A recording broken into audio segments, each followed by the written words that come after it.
তাকে হসপিটালে ভর্তি করতে হয়। আর আন্ট মেয়ের সাথে এই ঘটনাটা ঘটার পর পিটার খুব সহজে বুঝতে পারে যে গ্রিন গবলিন আর সেজন্য ও পিটারের কাছের মানুষকে আঘাত করে। আর কিছুদিন পর আন্ট মেয়েকে দেখার জন্য ওখানে মেরি জেন চলে আসছে। আর হসপিটালের মধ্যে পিটার আর মেরি জেন যখন নিজেদের মধ্যে কথা বলছিল তখন আন্ট মেয়েকে দেখার জন্য ওখানে হ্যারিও পৌঁছে যায়। কিন্তু ওখানে পিটার আর মেরিকে একসঙ্গে কথা বলতে দেখে হ্যারি মনে করে এখন ওকে ভুলে গিয়ে পিটারকে ভালোবাসতে শুরু করেছে। যে কারণে ও মন খারাপ করে বাড়ি ফিরে নিজের বাবাকে সমস্ত ঘটনা জানিয়ে দেয়। ও বলে যে মেরি জেন এখন আমাকে ভুলে গিয়ে পিটারকে ভালোবাসতে শুরু করেছে। তখন মিস্টার নরম্যান বলে তার এই মুহূর্তে ওই বাচ্চাদেরকে আর মেরি জেনকে নিচে নদীর উপর থাকা একটা ছোট লঞ্চের উপরে সুরক্ষিতভাবে নামিয়ে দেয়।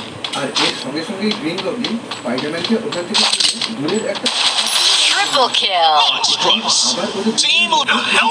একটা লড়াই শুরু হয়ে যায়। আর গবলিন ওখানে একটা বোম মেরে স্পাইডারম্যানকে খুবই গুরুতর আহত করে দেয়। আর লড়াইয়ের একটা মুহূর্তে এসে স্পাইডারম্যানের অবস্থা খুবই খারাপ হয়ে যায়। ওর মধ্যে আর কোনো রকম ভাবেই লড়াই করার ক্ষমতা ছিল না। একরকম ভাবে ও যেন হেরে গেছিল।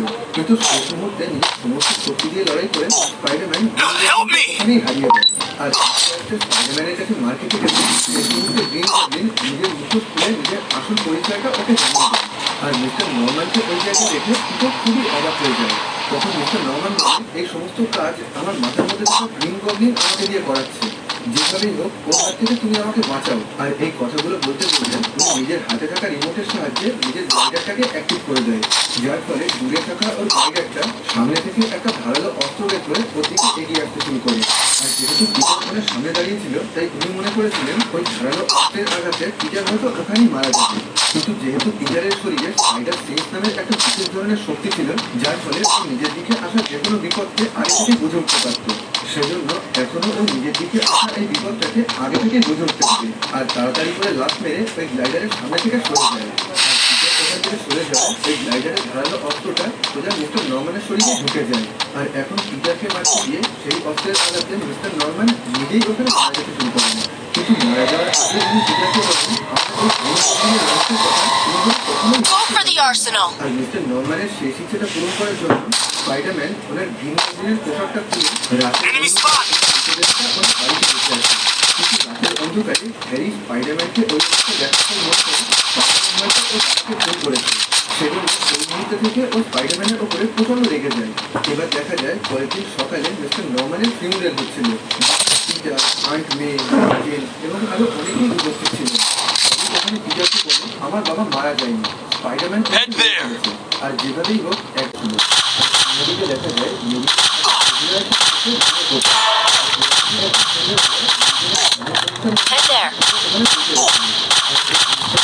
Quadra kill! কিন্তু হ্যারি ওর উপরে প্রচন্ড রেগেছিল। সেজন্য ও পিটারের সাথে কোনোদিনই কথা বলতে চায়নি। তখন পিটার কি করে তুমি আমার কথাটা বোঝার চেষ্টা করো, আমি তোমার বাবাকে খুবই ভালোবাসতাম, আমি ওনাকে মানি। তখন হ্যারি বলে তাহলে এই কথাটা তুমি তোমার বাবাকে কবর থেকে তুলে ওনাকেই বোঝানোর চেষ্টা করো। আসলে হ্যারির এখনো ধারণা ছিল যে পিটারই হয়তো ওর বাবা অর্থাৎ গ্রিন গবলিনকে মেরে ফেলেছে। এবার দেখা যায় যে চলে এসেছে। নিজের ওপরে বিশেষ ধরনের ওষুধ ব্যবহার করে শক্তিশালী গ্রিন গবলিনে পরিণত হয়েছিলেন। আর দেখা যায়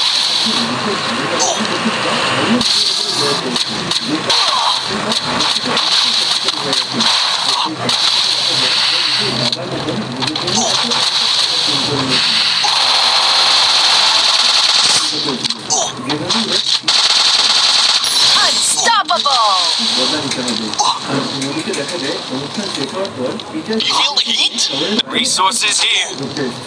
আর ঘোরাফেরা যখন নিজেদের মধ্যে কথা বলছিল তখন ওদের পাশেই মহাকাশ থেকে একটা ছোট উল্কা এসে পড়ে। কিন্তু ওই উল্কাটা এতটাই ছোট ছিল যে এরা তাকে শেয়ার করে উঠতে পারে। এবার দেখা যায় ওই উল্কাটার মধ্যে ভেনাম নামে খুবই অদ্ভুত দেখতে প্রাণী ছিল। এবার নিজেদের মধ্যে মেডিকেল আর যখন ওখান থেকে চলে আসছিল তখন পিটারের গাড়ি কিছু নষ্ট করে।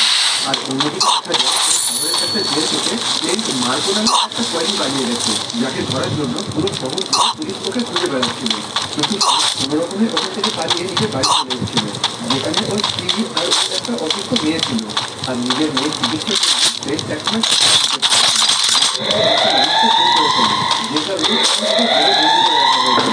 সেজন্য প্লেন্টের স্ত্রী ওর এই ব্যবসাটাকে মেয়েকে একদমই পছন্দ করছিল না। তুমি শুধু একজন সাধারণ অপরাধী, তুমি একজন খুনি, তাই তুমি তাকেই পছন্দ করে দাও। তখন সে বলে, আমি এই লোকটাকে ইচ্ছা করে মারিনি। এমন ছিল যে আমি একজন খুন হয়ে গেছি। সেখান থেকে যাওয়ার আগে তুমি নিজের মেয়েকে বলেছে, তুমি একদম চিন্তা করো না, আমি যেভাবে হোক তোমার চিকিৎসার ব্যবস্থা করবো।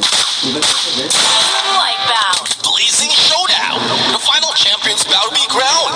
তুমি মেয়েকে তুমি ভালোবাসো, এখন তোকে বিয়ের প্রস্তাব দিতে চাই, যেটা শুনে আমি খুবই খুশি হয়।